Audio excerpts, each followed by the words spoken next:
What's up YouTube? This is Brian from Bull Strength coming at you with another video, and today we're going to be talking about my favorite ab exercises.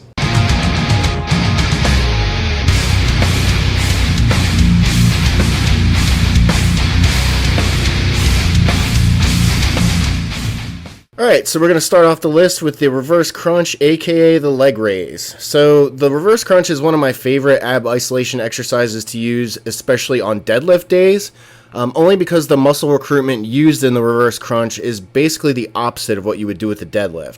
So with a deadlift, as you stand up with the weight, especially with a stiff leg deadlift, you're doing a lot of contracting of the muscles in your lower back.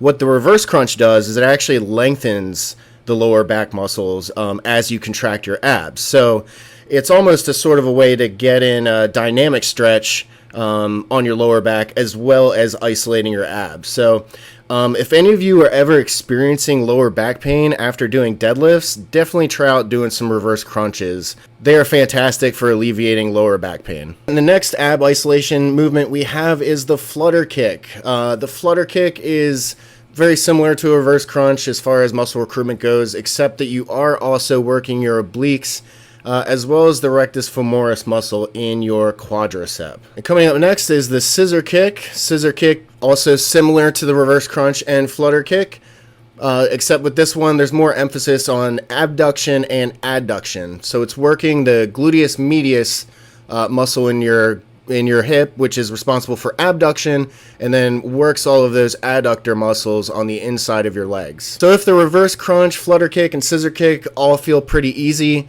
go ahead and attach some ankle weights for some added difficulty. Even just a couple of 2.5 pound weights will make these movements a lot more challenging. The next exercise on this list is the ab wheel rollout. This can also be done with a barbell if you're looking for a little extra challenge. Now, if you're a beginner to using the ab wheel, you can grab a kettlebell or a dumbbell and use it to stop the ab wheel and kind of limit the range of motion. So if you're a beginner, go ahead and use some kind of stopper and control that range of motion. Now, if you want a little extra difficulty, you can start off with the ab wheel from a standing position and roll out as far as you can without having your knees touch the ground. This is extremely difficult and requires a lot of core stability to pull off. Coming up next is the good old-fashioned sit-up.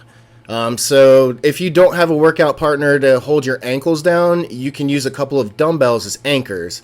For me, I weigh about 210, 220. A couple of 35-pound dumbbells work just fine for me. You don't need anything stupid heavy. So you're going to want to either cross your arms or have them down at your side. Typically, I avoid placing my hands behind my head, and I never coach people to do this, only because people have a habit of pulling on their heads to kind of help them squeeze out a few extra reps. And of course, pulling on your head can lead to neck injuries, so try to avoid this. Coming up next is the overhead sit-up. This exercise is great for adding a little shoulder stability to the sit-up exercise. It does require a lot more ab strength than the standard sit-up. So this would be basically, if you were doing this in a progression, this would be the next thing you would do after a conventional sit-up. Coming up next is the Turkish Half Get Up, which is another great sit-up variation. These are typically done with a kettlebell. This one requires a little extra core strength and shoulder mobility to pull off. So you want to make sure that you can maintain that overhead position throughout the entire movement. So you want that hand perpendicular to the ground, pointing straight at the ceiling. If you're finding your hand kind of, or if your arm starts to kind of fall forward, you definitely need to take a step back and work on your shoulder mobility a little bit more before you get into this one. This applies to the overhead sit-up too. So if your arms are falling forward, kind of take a step back and work on that shoulder mobility. Now we're going to talk a little bit about planks. I've ranked all of these different variations from easiest to hardest. So if you're a beginner to training, definitely start off with the Incline Plank. The Incline Plank is for beginners just starting out. It's for people with weaker cores. So this is really great for sedentary types, or even if you're recovering from a surgery and you're trying to get back into training. Typically the Incline Plank is the very first thing that I would recommend as far as rehabbing goes. And the next plank variation we have is the hand plank. It's a little bit harder than the incline plank since you're lower to the ground, but it's still easier than the forearm plank. So get into a push-up position and hold it for time. And of course the next one is the forearm plank. Just the same as the hand plank and the incline plank. You're just going to be on your forearms. Just make sure you're trying to keep a flat back throughout the entire movement. Alright, and the next plank variation we have is the side plank with a little bonus pec flash here. But the side plank, this is more targeting the obliques, so basically the outer muscles of your core. And the next one we have is a rotation plank, which is a core rotation exercise.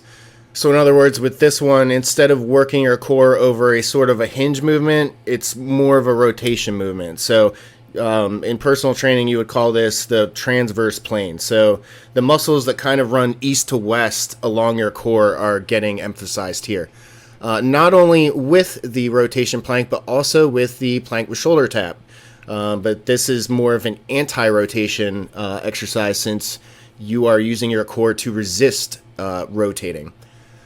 And speaking of anti-rotation, coming up next is the Renegade Row. Renegade Row is basically just a plank performed on 2 dumbbells, and you're going to row each one up one at a time. This is great for working all those little stabilizing muscles in your core. The next exercise we have is a plank with shoulder raise. Kind of similar in muscle activation to the Renegade Row. You're just adding a little extra shoulder movement in there. And then there's another variation that you can do with the shoulder raise where you actually grab dumbbells and do front raises with it. This is obviously a lot more difficult, but will be great at hitting the anterior muscles in your shoulders as well as your abs. Alright, and I apologize for the camera angle here, but this is supposed to be a bird dog plank. So what I'm doing is lifting an arm and then the opposite leg in sync with each other. This is another great anti-rotation exercise, but like I said, we're progressing from easiest to hardest, so this one's a little bit harder. Anyone watching this video where we'll say your core strength is a little bit more advanced and vanilla forearm planks aren't really doing anything for you anymore, a good thing to know is the higher that your forearms are, the more difficult the plank is going to be. So if you're more advanced, go ahead and place those forearms a little bit higher up. And the last plank variation that I have is called a Superman push-up. It's obviously not a static plank, it's a little bit more dynamic. But this would be the king of the planks, easily.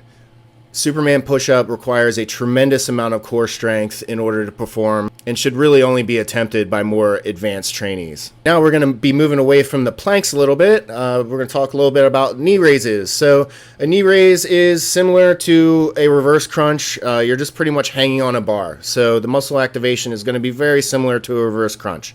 So in other words, this would be another good exercise for deadlift day, especially if you're doing the more advanced variation, which would be the knee raise while raising your hips. This variation is better because you are getting more contraction out of your abs and more lengthening of the lower back muscles. And the next exercise on this list is the Woodchop. So the Woodchop is another rotation exercise. You can do this with either a dumbbell, you can do it with bands, or a cable machine. I actually prefer to do it with a cable machine, but since my gym is lacking any kind of machine equipment, I do this with dumbbells. Alright, and the next exercise is called a horseshoe, I think. I don't know the name of this exercise actually, I just pretty much made it up myself. But this is a great way to work all the muscles in your core, your entire trunk. So, your obliques, your abs, your lower back, everything's kind of getting hit with this. And of course, there is a rotation element to it too.